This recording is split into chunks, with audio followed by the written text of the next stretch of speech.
নমস্কার বন্ধুরা, নতুন রেসিপিতে আপনাদের স্বাগত। আজকে আমি আবার একটা অন্যরকম রেসিপি নিয়ে এসেছি। আজকে আমি করে দেখাবো বেঁচে যাওয়া ভাত দিয়ে একটা স্ন্যাক্স রেসিপি করব। এই বেঁচে যাওয়া স্ন্যাক্স রেসিপি কিভাবে করব, পাঁচমিশালি সবজি দিয়ে, প্রথম থেকে শেষ পর্যন্ত ভিডিওটা দেখবেন, স্কিপ করবেন না। ভিডিও ভালো লাগলে লাইক, শেয়ার, সাবস্ক্রাইব করতে একদমই ভুলবেন না। আর এই বর্ষা মুখর বিকালে বা জলখাবারে যদি এরকম চায়ের সঙ্গে একটা এরকম স্ন্যাক্স রেসিপি হয়, তাহলে চা খাওয়াটা একদম জমে যায়। আর এই বেঁচে যাওয়া ভাত দিয়ে, যে আমাদের রাতে বেঁচে যাওয়া ভাত এই এতগুলো ছিল, সেই ভাতটাই নিয়ে নিয়েছি। আর নিয়ে নিয়েছি এখানে নুন, ম্যাগি মশলা, বেসন, বেকিং সোডা, এখানে দুটো আলু নিয়েছি। আপনারা আলুর পরিমাণটা যেরকমভাবে করবেন স্ন্যাক্সটা সেইভাবেই নেবেন। আর নিয়ে নিয়েছি টমেটো কুচি, কুমড়ো কুচি, পেঁয়াজ কুচি, ধনে পাতা, এটা হচ্ছে ঘি করলা বা কাঁকরোল কুচি, আদা কুচি, রসুন কুচি, কাঁচা লঙ্কা কুচি, কালো জিরে, হলুদ গুঁড়ো, লঙ্কা গুঁড়ো, সাদা তেল। আর কিছু লাগবে না। প্রথমে আমি আলুটা ভালো করে ধুয়ে নিয়েছি, দেখুন বন্ধুরা।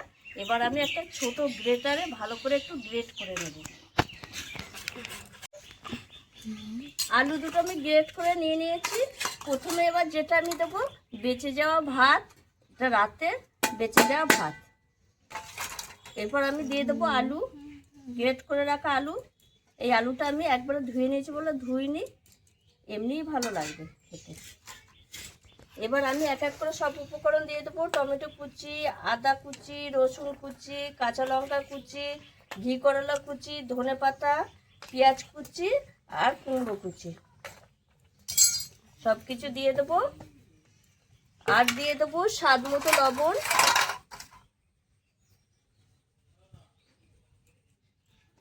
হলুদ গুঁড়ো, লঙ্কা গুঁড়ো,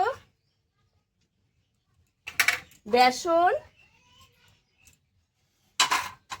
ম্যাগি মশলা। এটা দিলে খেতে খুব সুন্দর একটা গন্ধ আসবে।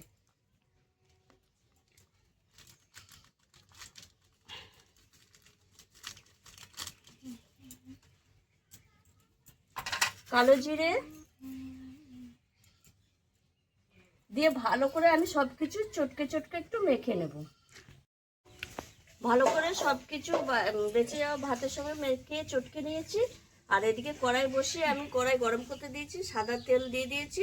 এবার আমি যেটা দেবো, 1 চিমটি মতো একটু খাবার সোডা দিয়ে দেবো, যেটাকে বেকিং সোডা বলে, দিয়ে সঙ্গে মিশিয়ে নেব। দিয়ে আমি আস্তে আস্তে বড়াটা ভাজবো। আর এই বড়াটা, এই রেসিপিটা 10 মিনিটের মধ্যে আপনি চা বসেও করে নিতে পারবেন। ইচ্ছা করলো কিছু স্ন্যাক্স রেসিপি এই বর্ষামুখর সন্ধ্যায় মানে চায়ের সঙ্গে খাওয়ার জন্য, তখন আমরা ঝটপট, কিন্তু আমাদের ঘরে তো ভাত থেকেই যায়, আর কিছু উপকার মানে সবজিও থেকে যায়, যা সবজি থাকবে তাই দিয়েই করে নেবে। এবার আমি বড়াগুলো ভাজা করে দিয়ে দেবো। এই দেখুন বন্ধুরা, এই পকোড়াগুলো ভাজা হয়ে গেছে। বাদ বাকি পকোড়াগুলো আমি এইভাবে ভেজে নেব। আর কত সুন্দর হয়েছে দেখুন, একদম মচমচে।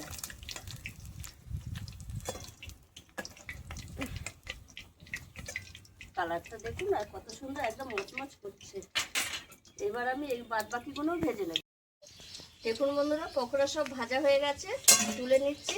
আর কত মচমচে হয়েছে দেখুন, দেখতে কত সুন্দর লাগছে, তার মানে খেতে কত সেই যাবে মচমচে। আপনি খেয়েও দেখাবো।